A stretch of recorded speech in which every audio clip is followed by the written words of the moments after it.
ఇవాళ ఆలోచన చేయండి. కేసీఆర్ టీఆర్ఎస్ మాట్లాడుతున్నారు కృష్ణానది జలాలలో 10 ఏళ్లైన ప్రాజెక్టులు పూర్తి చేయలే.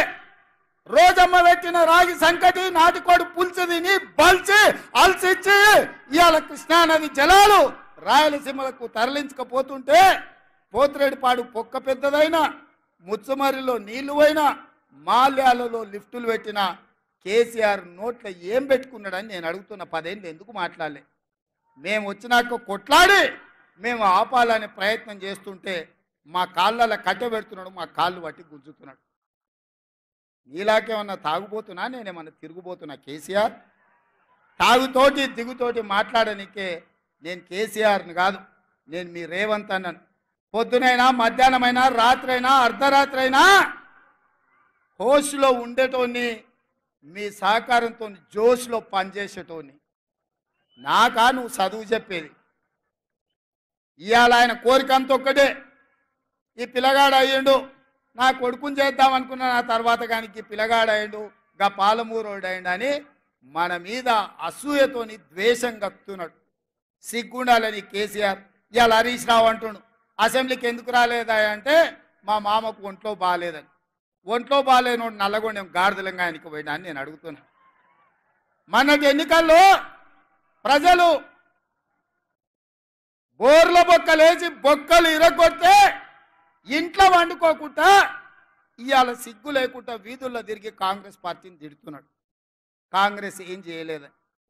ఇవాళ నేను ఒక మాట ఈ వేదిక మీద నుంచి తెలంగాణ 4 కోట్ల ప్రజలకు నేను ఒక మాట చెప్పదలుచుకున్న మీడియా మిత్రుల ద్వారా. రెఫరెండం 90 రోజులు రేపటికి అవుతుంది. ఎన్నికల్లో ఇచ్చిన మాట ప్రకారం ఆడబిడ్డల ఆర్టీసీ బస్సు ఉచితం ఇచ్చినాం. రాజీవ్ ఆరోగ్యశ్రీలో 10 లక్షల రూపాయలు పేదల వైద్యానికి ఇచ్చినాం. మొన్న గృహలక్ష్మి పేరు మీద ఈరోజు ప్రతి ఇంటికి 200 యూనిట్లు ఉచిత విద్యుత్ ఇచ్చినాం. ప్రతి ఆడబిడ్డలకు కట్టెల పొయ్యి నుంచి విముక్తి కలిగించి ఆనాడు సోనియమ్మ దీపం పథకం తెచ్చి గ్యాస్ పొయ్యి సిలిండర్ ఇచ్చి 400కి సిలిండర్ ఇస్తే కేడీ మోడీ కలిసి 1200 చేసిరు. ఎన్నికలప్పుడు ఆడబిడ్డల కష్టాలు తీరడానికి 500 రూపాయలకే సిలిండర్ ఇస్తామని చెప్పినాం, ఇచ్చి చూపించినాం. తొందరలోనే పేదవాడికి సొంతింటి కళ నెరవేరడానికి ఇందిరమ్మ ఇండ్లు ఈ నెల 11 తారీఖు నాడు ప్రారంభించబోతున్నాం.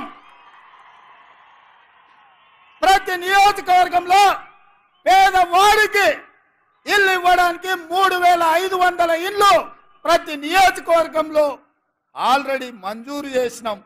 పేదలకు ఇల్లు ఇవ్వబోతున్నాం.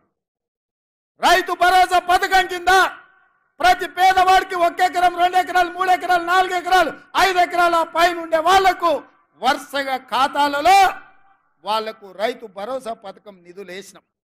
ప్రభుత్వ ఉద్యోగులకు, కాంట్రాక్ట్ ఉద్యోగులకు, అవుట్సోర్సింగ్ ఉద్యోగులకు జీతం ఎప్పుడు వస్తుందో తెలియదు, ఇల్లు ఎట్లా గడవాలనో తోయదు. అట్లాంటి పరిస్థితిలో ప్రతి నెల 1వ తారీఖు నాడు ప్రభుత్వ ఉద్యోగులకు, పెన్షన్దారులకు 1వ తారీఖు నాడు జీత భత్యాలు ఇచ్చి వాళ్ళు కూడా మన వాళ్ళే, మన కుటుంబ సభ్యులే అని చెప్పి ఇవాళ వాళ్ళ జీత భత్యాలు ఇచ్చినాం. మహాలక్ష్మి గ్రూపులు ఎక్కడికి పోయినా మా ఆడబిడ్డల్ని కలిసి సంఘాలను బలోపేతం చేయడానికని బ్యాంకు లింకేజ్ ద్వారా వాళ్ళకు నిధులు ఇచ్చే ప్రయత్నం చేస్తున్నాం. అందుకే ఇవాళ మిత్రులారా